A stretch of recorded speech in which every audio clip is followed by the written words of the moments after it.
బులెటిన్లో బ్రేక్ ని చూసిన ఆశావాహులతో సందడిగా మారింది గాంధీ భవన్. పెద్ద ఎత్తున దరఖాస్తులు వెల్లువెత్తుతున్నాయి. ఇప్పటికే 200లకు పైగా నమోదైన దరఖాస్తులు ఈ సాయంత్రం 6 గంటల వరకు దరఖాస్తుల స్వీకరణ గడువు పొడిగించడంలో టీపీసీ సింధి ఇంకా దరఖాస్తులు వచ్చే అవకాశం కనిపిస్తోంది. మన అప్డేట్స్ మా రిపోర్టర్ భవిత తెలుసుకుందాం. భవిత, ఏంటి సంగతి అక్కడ?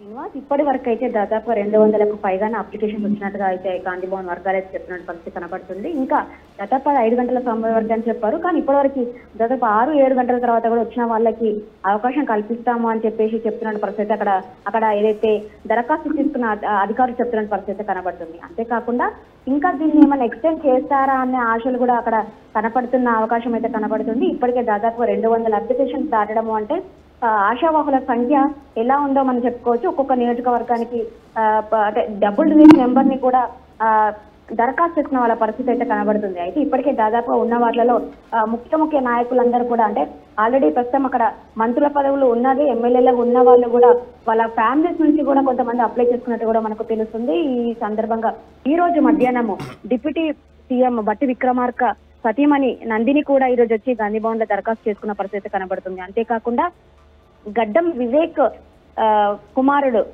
వంశీ కూడా ఈరోజు దరఖాస్తు చేసుకున్నారు. అంతేకాకుండా ఏదైతే పొంగులేటి శ్రీనివాస్ వాళ్ళ సోదరుడు కూడా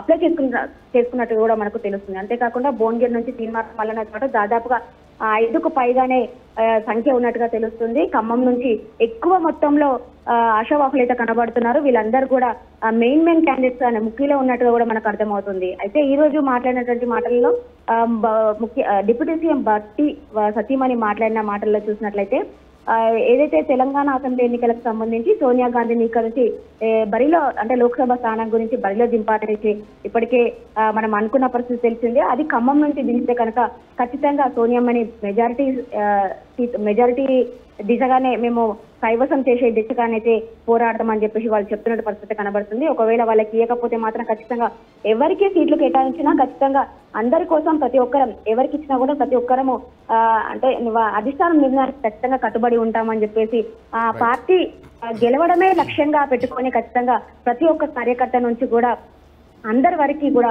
కష్టపడతామని చెప్పేసి ఇప్పటికే వాళ్ళు చెప్తున్న పరిస్థితి కనబడుతుంది. ఇప్పటికీ చాలా నియోజకవర్గాల వాళ్ళు చూసినట్లయితే సంఖ్య అయితే పెరుగుతూనే ఉంది. ఇంకా అది ఒక ఫైనల్ లిస్ట్ వచ్చే మరికొద్ది కొద్దిసేపట్లో వచ్చే అవకాశం అంటే కూడా మనకు తెలుసు. Right, thank you much Bhavitha.